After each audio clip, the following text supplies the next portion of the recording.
Hey y'all, welcome back to the ranch. This is going to be part two of the update for summer of 2020, July 2020. I went through the outdoor patio yesterday with some of my outdoor bonsai and trees, and then I brought you around the house for some indoor bonsai and some tropical plants and acai plants and things like that.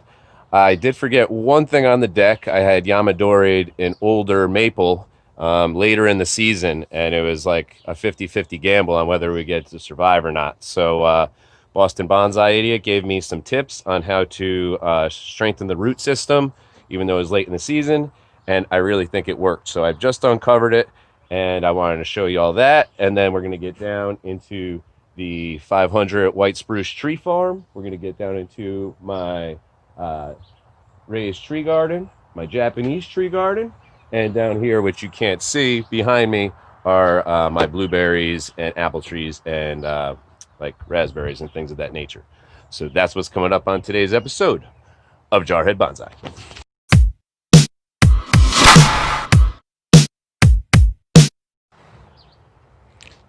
All right, so I had gotten this thing out of the sun after I potted it up, and I filled the soil with moss to retain moisture. And then I took a big plastic bag and I, starting from the bottom, wrapped it in it and just put a couple of holes for watering and got it completely out of the sun because it was warm here. But that intense heat would probably have killed it because of the shock from me digging it up late in the season. So as you can see, none of the leaves are withering up at all. It doesn't look like it's under stress in any way. So I'm thinking I've kept the soil warm and moist, and I've just taken it out because we're going to get some nice thunderstorm this evening. And during the day, I keep it under the chair, so it gets the warmth, but if anything, just barely some filtered light. So that seems to be working. All right, let's get down into the yard. All right, so I ran out of battery here yesterday, showing y'all the Delonix Regias that are popping up. This one is the newest, and then that was actually the first one, but this second one really has some nice strong growth going. And it's in there with a large leaf maple from Europe, an ash tree from Europe, and an Italian wisteria from Florence. Okay, so these trays all had seeds from just various things. Some I'm getting some interesting species of tree popping up, and some I'm getting nothing. So those pots will be repurposed soon, now that pretty much everything has popped. I think that's another Rose of Sharon. These have been really popular. I think I said hickory yesterday, or maybe I didn't know, but I think those are ash trees that have all seeded themselves. So coming down here, these are hydrangea that I had rooted as cuttings. Boom, boom, boom. That's just, a plant, nothing exciting about it. Some rosemary. I thought that I'd lost that, but that's coming back. Where's that lavender? No, that's lavender. So that smells nice. I like the essential oil. Another hydrangea. That one just got done blooming. It might get a second.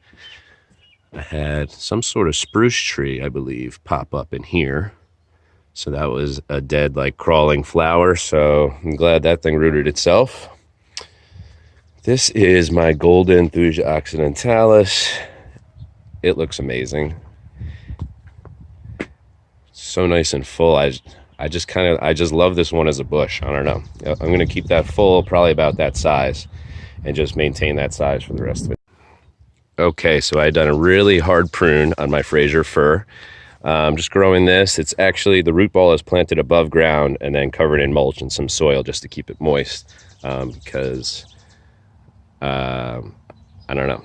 I want to be able to take this thing with me wherever I go. That's pretty much why I keep all of my trees not planted in the ground. So I've had this thing a couple of years, and it was a nursery stock, and you know how they let them grow in really full because they want them to look like those quintessential Christmas trees that you could hang a million ornaments on. Well, so I had to get in and do a lot of hard pruning this year just to do the corrective action, get the cross branching out. I took out a lot of vertical growth, and I took the apex down because I'd like to maintain this 6-foot height. But you see, this is all new growth. Isn't that wild? And I pruned this thing in early spring, so I mean that's just a few months. Really incredible how much new growth came in. So I'm excited about that. I think I saw my grand bean up in the window. Hey Beanie. Hello. Hello. I have taught her to say hello, but she only does it when I go in the room because she does it for treats. So I put that in another video. It's just like a 16-second clip of Bean. You see these tiger lilies? I love how they just fill in this time of year. More rows of Sharon. I have some in the around the back, and they'll be budding out soon, I'm sure. My tomato plants looking pretty terrible. I only have a couple looking good.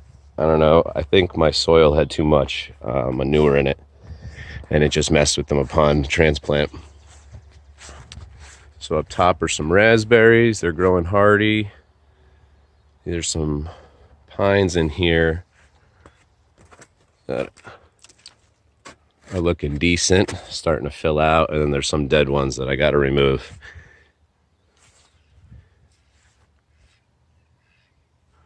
Boom, boom, some blackberries.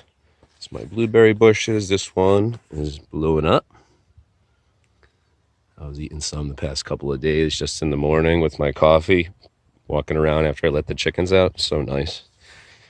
Little strawberry plant. More blueberries, raspberries, my apple tree. This thing's gonna have to be pruned hard. I just didn't do it this year. And I'm kind of glad I didn't because we only got one apple between the two trees last year, and I have lots of little apples on this guy, as you can see. And this one had no apples, and this year it has, where was it? Well, it had one apple. I don't know, maybe a bird got it. But anyways, those are my two apple trees. This one's more vertical. Obviously, I got to do some weeding. This one's more weeping. But I'll keep them about this size too. 6 feet height, no bigger. Here's some bee balm. It's nice for, attracting bees and butterflies and hummingbirds and stuff. I had some down by my fruit and veggie garden, but the rabbits ate that just like everything else. Luckily, they're cute. So this is just, it's something I got at a nursery for nearly free. And I didn't know what to do with it because it was so long and stringy before it had any vegetation. I was afraid to prune it down hard. With fear of not getting backbiting because it was so old. So I've just kind of let it fill in. I've pruned out some cross branching as it goes, some of the stragglers. So I don't know what it is really. It's a verbatim, but I don't know what the future holds for it. Anyways, okay. Our little hammock spot. Here's my star magnolia. It's coming in nice and full. There's a couple of little suckers down by the bottom. I'll have to get out of there. Nice little redneck pool for when it's so hot and I don't feel like going down to the pond. So yesterday I totally ran out of space and I had to actually load part 1 in lower quality. I had to do 720 just to fit it because it was about 29 minutes and my capacity at 1080 is 25 minutes. So that's what happened and why we got a 2-parter. So hopefully I can get this one in. Oh, there's a buddy. Hey, buddy. Were you just eating my veggies? There he goes. All right. So my Japanese tree garden, that's an ash tree planed off and on top of 2 stumps. And when Roland was bushwhacking my field, he ran into it, so it doesn't look totally level anymore, which I'm going to have to work on that because it's a feng shui garden, you know? So you see my Weepy Norwegian spruce. They're coming in nice and full. They responded well to the pruning. There's a playlist on them. There's 3 of them. This is the cherry tree that I got free from a tree service company that messed up my buddy's tree, and it's not looking too hot, so I'll have to take a look at that today. It might be root bound. That's probably why they gave it to me. There's a blue spruce. Buddy, I'm not trying to mess with you. speaking of the bunny, not only do they eat my fruits and veggies, look what they did down here. I mean, this was a sacrificial branch anyways, but what do they want? The sap? I don't even know. So this is my Bob Marley tree. It's filling in beautifully. And yeah, I'm going to do some work on this full-size tree in the fall because there's some dead branches. So this has become a nightmare.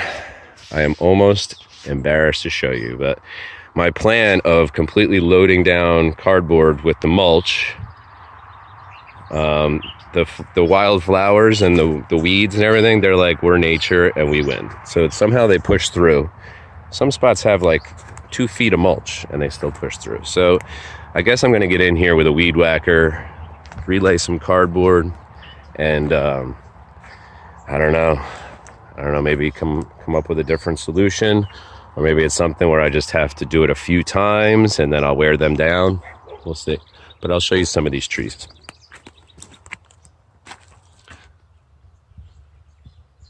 So I got these. I paid for 4 to 8 inchers. I got 531 when I ordered 500. And they were 30 cents each. So I'm like, okay, outstanding value. And I got some that are way taller than 4 to 8 inches. Like this one is really shaping up nicely already in its first season. And I really haven't lost that many.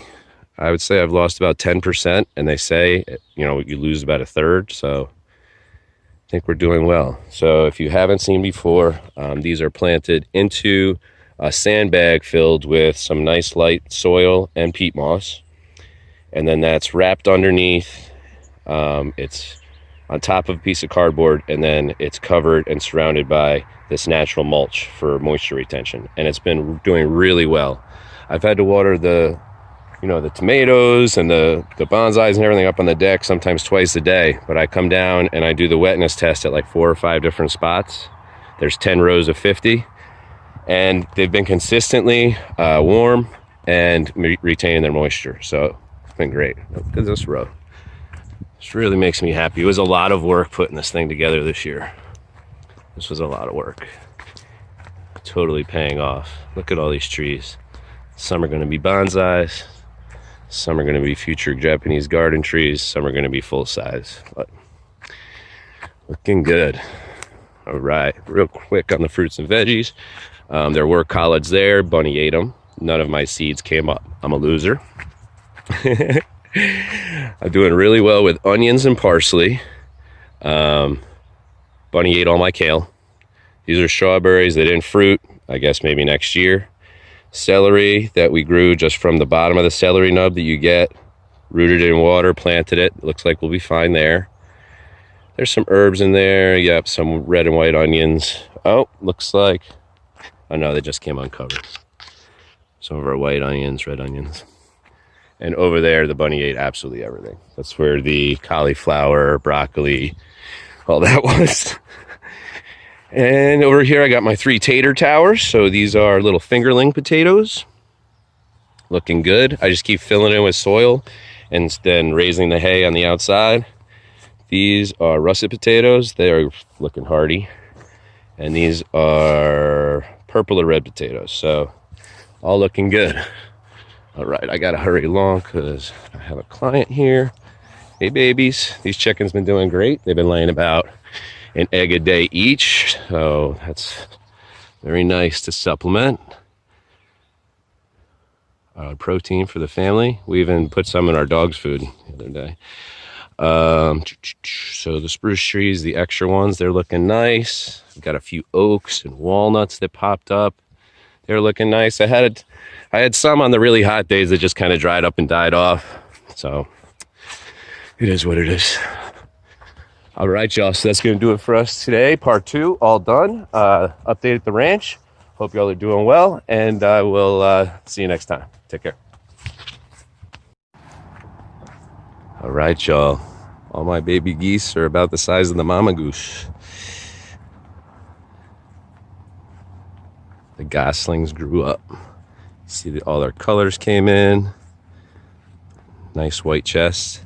So the Canadian goose is one of the few bird species where the male and the female have the exact same coloring. Usually you could tell the difference between a male and a female by the bright coloring of a male and the dull coloring of a female to distract from the nest, I believe, is one of the reasons for that. But with the geese, the only way that you can tell the difference is there's a 10% larger male size. And 10%, when they're such a large bird, you really can't tell. I mean, sometimes it's even hard to tell between the mama and the papa. But I think they're just beautiful creatures. So they'll spend this season with mommy and daddy. And then, see, there's 7 babies, 2 parents. And then when they migrate for the season, they'll all join up with a bunch of other different families, migrate in a big pack, and then the babies will split off and find their pair. And so they mate for life. Really freaking cool. There's a movie from way back in the day called Fly Away Home. I think that's the name of it. And after watching that movie, I became infatuated with these birds. So they're really fun to watch. These things are like maybe 6 to 7 weeks old. Almost full size. Impressive.